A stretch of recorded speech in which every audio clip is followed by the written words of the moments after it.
राधे राधे। देखिए, बहुत ही विचारणीय विषय ये है कि आए दिन हमारे इस देश में, भारत देश में, और कोई देश में हो तो अलग बात, लेकिन इस देश में जो ऋषि मुनियों का देश है, जहाँ भगवान बार बार आते हैं अवतार लेने के लिए, भगवान को अत्यधिक प्रिय है जो देश, जो भूमि, जो संतों का है, जो ऋषि मुनियों का है, इसी देश में ही ज़्यादा से ज़्यादा आजकल अत्याचार, भ्रष्टाचार, बलात्कार, पापाचार ये सब हो रहे हैं। तो इसके पीछे सबसे प्रमुख कारण क्या है? क्योंकि लोग तो बोलते हैं, बोलने वाले तो बोलेंगे ही, और उनका प्रश्न भी एक तरह से सही है कि गांव-गांव में आजकल कथा हो रहा है। पहले इतना कथा नहीं होता था, आज से 50 साल पहले। जब अब जितना हो रहा है, आज से 50 साल पहले, 20 साल पहले इतना नहीं होता था कथा। आजकल तो गांव-गांव में कथा, और लोगों का इंटरेस्ट भी बढ़ रहा है भगवान के प्रति। इंटरेस्ट इन द सेंस, मतलब धाम में भीड़ बहुत होता है, तो लोग तो प्रश्न करेंगे ना देखने वाले कि इतना भीड़ हो रहा है धाम में, इतने लोग कथा सुन रहे हैं, करोड़ों लोग, फिर भी बलात्कार बढ़ता ही जा रहा है, कम नहीं हो रहा है। इसका सबसे प्रमुख कारण है क्या? एक ही कारण है। फिजिकली व्यक्ति जा रहे हैं धाम में दर्शन करने, फिजिकली कथा सुनने जा रहे हैं, अपना अटेंडेंस बस लगाने जा रहे हैं वहाँ पर, लेकिन मन से कथा वो नहीं सुन रहे हैं। और अगर सुन भी रहे हैं तो विचार नहीं करते हैं। 2 घंटा सुन लिए बस, फिर 22 घंटे संसार में ही लगा दिए, काम, क्रोध, लोभ, मोह, ईर्ष्या में।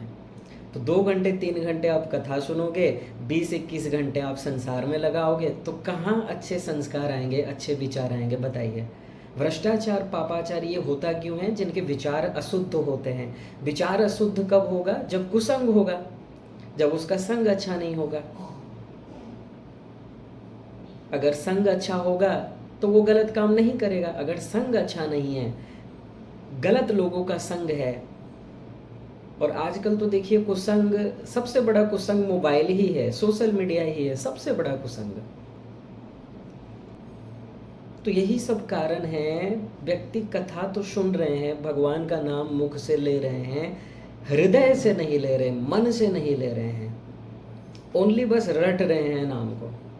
ओनली बस कथा में जाकर वहाँ पर बैठ जाना है, उपस्थित हो जाना है, 2-3 घंटे बैठो और जाओ, मिल गया कथा का लाभ। ऐसे कुछ लाभ नहीं होगा, क्योंकि जब तक विचार ही शुद्ध नहीं होंगे तब तक देश में दुराचार, पापाचार, भ्रष्टाचार ये कम नहीं होने वाला। और विचार तभी शुद्ध होंगे जब व्यक्ति हृदय से कथा सुने और अपना मन हरि और गुरु में लगाए, शुद्ध वस्तु में लगाए, शुद्ध पर्सनैलिटी में लगाए। अशुद्ध पर्सनैलिटी में लगाओगे, माया के जो गुण होते हैं, सत्व गुण, रजोगुण, तमोगुण, इनमें मन लगाओगे तो मन अशुद्ध ही रहेगा। और इससे हटकर जो मायातीत हैं, जो माया से परे हैं, हरि में, गुरु में जब हम मन लगाएंगे तो विचार शुद्ध होंगे, और विचार शुद्ध होगा तो कोई फिर पाप नहीं हो सकता। तो यही सबसे बड़ा कारण है कि कथाओं में भीड़ तो हो रहा है, लेकिन 1% लोग भी सही सही कथा नहीं सुनते हैं। बस जाते हैं वहाँ टाइम पास करने, चाय बिस्किट लेने और टाइम पास करने। जिनका कुछ काम धंधा है नहीं, वहाँ पर चलो, एक गैदरिंग होगा, बातचीत करेंगे, वो उसके बारे में निंदा, वो उसके बारे में निंदा, ऐसे ही 3 घंटे बीत जाते हैं। सुनने वाले कितने हैं? बहुत कम हैं। और जो सुनते भी, हमने क्या कहा, 3 घंटा सुन लिए, बाकी के 21 घंटे संसार में लगा दिए, काम, क्रोध, लोभ, मोह, ईर्ष्या में। तो 2 घंटे 3 घंटे आप शुद्ध पर्सनैलिटी में मन लगाते हो और 20-21 घंटे अशुद्ध पर्सनैलिटी में मन लगाते हो, तो शुद्ध विचार आएगा या अशुद्ध विचार आएगा? इसीलिए सबसे इंपॉर्टेंट चीज़ है मन। मन को लगाना है। केवल आप फिजिकली वहाँ पर बैठे रहो भगवान की कथा में, भगवान के धाम में, इससे कोई लाभ नहीं होगा, कोई भी लाभ नहीं होगा। जो लोग कहते हैं कि भगवान का नाम केवल रटते रहो, तुमको बैकुंठ मिलेगा, बहुत बड़ा धोखा है ये। बिल्कुल नहीं मिलने वाला। बैकुंठ मिलने का बात छोड़ो, माया ही नहीं जाने वाली, तुमको बैकुंठ कहाँ मिलेगा? बैकुंठ का तो अधिकारी वही है जो माया के अंडर में ना हो, जिससे माया हट जाए। और केवल नाम लेने से माया हटेगी? क्योंकि नाम लेना तो वाणी का विषय है। नाम ले रहे हो राम राम राम राम, और वाणी, मन से आप और किसी के बारे में सोच रहे हो, ऐसे में लाभ नहीं होगा। तो ये जो भी भ्रष्टाचार, बलात्कार, दुराचार हो रहे हैं, ये सबसे बड़ा कारण ये है व्यक्ति मन को नहीं लगा रहे हैं और कुसंग कर रहे हैं। अर्थात ऐसे लोगों का संग कर रहे हैं जो उनको गलत बातें बता रहे हैं, उसका पतन कराने वाले बात को बता रहे हैं, और वो व्यक्ति नहीं समझ पा रहा है। समझेगा कैसे? जिसका बुद्धि ही सही नहीं होगा, गलत संग के कारण जिसका बुद्धि ही भ्रष्ट हो गया है, वो कहाँ से समझेगा बताइए। इसलिए सबसे खतरनाक चीज़ अगर कुछ है वो कुसंग है। सबसे खतरनाक चीज़, अगर आप कुसंग से बच जाओगे तो ये जितने भी पापाचार, भ्रष्टाचार हो रहे हैं, ये सब कम हो जाएंगे, होंगे ही नहीं अगर व्यक्ति कुसंग में न पड़े। और कुसंग कहीं से भी आपको प्राप्त हो सकता है। जैसा कि हमने कहा, आजकल तो मोबाइल ही सबसे बड़ा कुसंग है। सबसे बड़ा कुसंग आजकल व्यक्तियों के हाथ में ही है, उनके पॉकेट में ही है मोबाइल फ़ोन।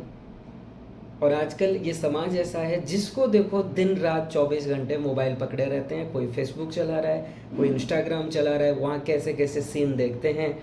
क्योंकि देखिए, पहले से ही मन गंदा है, और ऊपर से अगर मन में हम गंदी वस्तु को लाएंगे, और गंदी वस्तु को लाने के लिए दो ही एरिया है, एक नेत्र है, एक कान है। जब आप कान से गलत शब्दों को सुनोगे और नेत्र से जो नहीं देखना है, गलत सीन को देखोगे, तो निश्चित रूप से देखिए आपका पतन होगा। और वही सब चीज़ें मन में चलेंगी, और मन में जब वही सब चीज़ें बार बार आएंगी, वो व्यक्ति भ्रष्टाचार करेगा, पाप करेगा।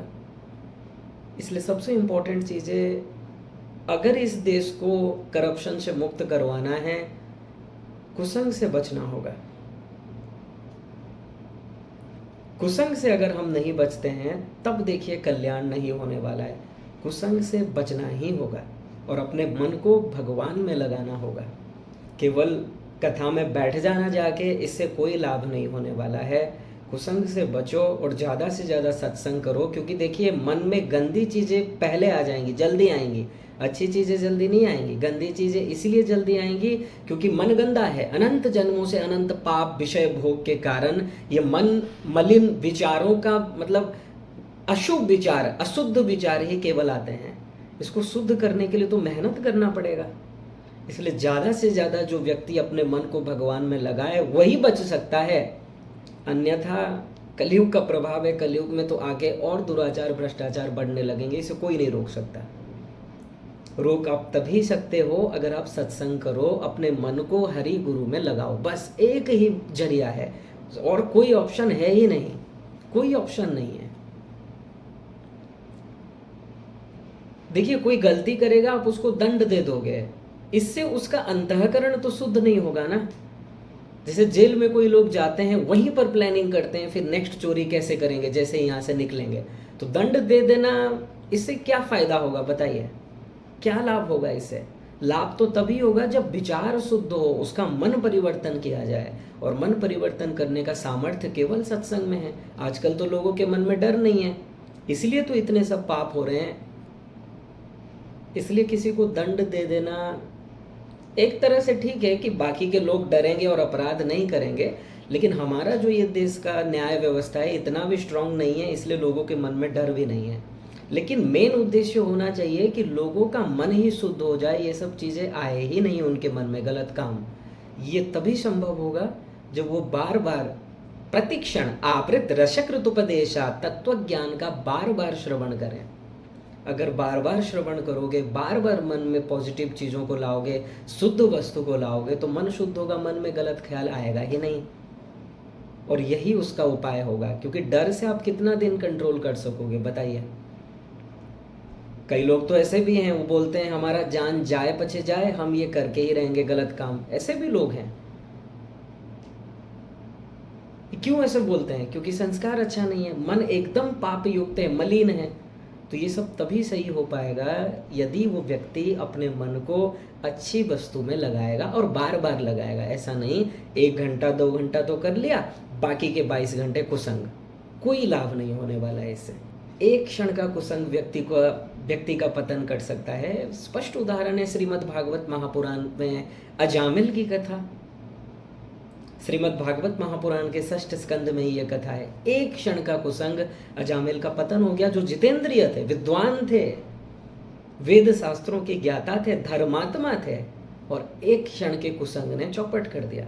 और जो व्यक्ति दिन रात ही कुसंग कर रहे हैं, उनसे ये आशा करना कि ये सत्कर्म करेंगे, अच्छे कर्म करेंगे, कहाँ हो पाएगा बताइए। इसीलिए ही ये सब बढ़ता जा रहा है। इसको अगर रोकना है, एक ही उपाय है, अपने मन को श्री हरि में लगाना और कुसंग से बचना। ये हो गया तो करप्शन अपने आप कम हो जाएंगे। इसको छोड़ के और कोई भी उत्तम मार्ग नहीं है। राधे राधे।